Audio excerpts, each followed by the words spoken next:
കഴിഞ്ഞ കുറെ കാലങ്ങളായിട്ട് ഇന്ത്യയിൽ നടന്നിരിക്കുന്ന അല്ലെങ്കിൽ ഇന്ത്യയിൽ ബി.ജെ.പിയുടെയും അല്ലെങ്കിൽ ഈ പറയുന്ന ആർ.എസ്.എസിന്റെയും ഒക്കെ നേതൃത്വത്തിലുള്ള നരേന്ദ്രമോദിയുടെ ഭരണകൂടം നടപ്പിലാക്കിയ ഒരു അപ്രഖ്യാപിത അടിയന്തരാവസ്ഥയുണ്ട്.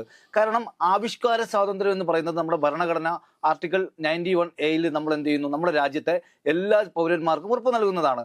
പക്ഷേ ഈ ആവിഷ്കാര സ്വാതന്ത്ര്യം എന്ന് പറയുന്നത് തങ്ങൾക്കെതിരായിട്ടോ അതല്ലെങ്കിൽ തങ്ങളുടെ വിശ്വാസ പ്രമാണത്തിനോ അല്ലെങ്കിൽ തങ്ങളുടെ രാഷ്ട്രീയ നേട്ടത്തിനോ എതിരായിട്ട് ആരെങ്കിലും പറഞ്ഞു കഴിഞ്ഞാൽ അവരുടെ ഏത് വിധേനയും അത് ഈ പറയുന്ന ദേശീയ അന്വേഷണ ഏജൻസികളെ ഉപയോഗിച്ചാകാം, അതല്ലെങ്കിൽ എന്ത് ചെയ്യാം അവരുടെ ഈ സംഘപരിവാർ ഈ പറയുന്ന സോഷ്യൽ മീഡിയ ഹാൻഡിൽ കൊണ്ടാകാം, അതല്ലെങ്കിൽ എന്താണ് സംഘപരിവാറിന്റെയും ആർ.എസ്.എസിന്റെയും ഭീഷണി കൊണ്ടാകാം.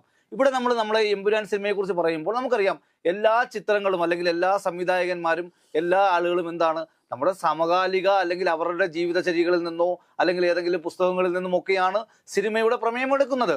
ഇവിടെ ആർ.എസ്.എസിനെയും അല്ലെങ്കിൽ ഈ പറയുന്ന സംഘപരിവാറിനെയും എന്താണ് പേടിപ്പിക്കുന്നത്? അതായത് ഈ പറയുന്ന നമ്മളെ സംബന്ധിച്ചിടത്തോളം പതിറ്റാണ്ടുകളിൽ മുമ്പുള്ള പുരാണ കഥകളിൽ നിന്നോ അല്ലെങ്കിൽ മിത്തിൽ നിന്നോ ഒന്നും അല്ല പറയുന്നത്. 25 വർഷം മുമ്പ് നമ്മുടെ രാജ്യത്ത് നടന്ന, ഗുജറാത്തിൽ നടന്ന, ചരിത്രത്തിൽ രേഖപ്പെടുത്തിയിട്ടുള്ള കലാപത്തെ കുറിച്ചാണ് എന്ത് ചെയ്യുന്നത്, ഈ പറയുന്നത്. അതല്ലാതെ ഈ പറയുന്ന ആ കാര്യങ്ങളിൽ ആർക്കാണ് സംശയമുള്ളത്? എന്തിനേയും ചെറിയ കാര്യങ്ങളെ പോലും അസഹിഷ്ണുതയുടെ ഒരു പടുകൂമ്പാരമായി നമ്മുടെ ഭരണകൂടവും അല്ലെങ്കിൽ സംഘപരിവാറും മാറുന്നു. പക്ഷെ അത് നേരത്തെ നമ്മൾ ഈ പറയുന്ന യു.പിയിലും മഹാരാഷ്ട്രയിലും ബീഹാറിലും ഡൽഹിയിലും ഒക്കെ കണ്ടിട്ടുണ്ട്. പക്ഷേ കേരളം പോലെയുള്ള ഒരു സംസ്ഥാനത്ത് ഇത്തരത്തിൽ ആർ.എസ്.എസ് ഇത്തരത്തിൽ പറയുകയും അല്ലെങ്കിൽ ബി.ജെ.പി ഇതൊക്കെ പറയുകയും ചെയ്യുമ്പോൾ ഇത്തരത്തിലൊരു സാമൂഹ്യമായിട്ടുള്ളൊരു മൗനം കേരളത്തിന് ഭൂഷണമല്ല.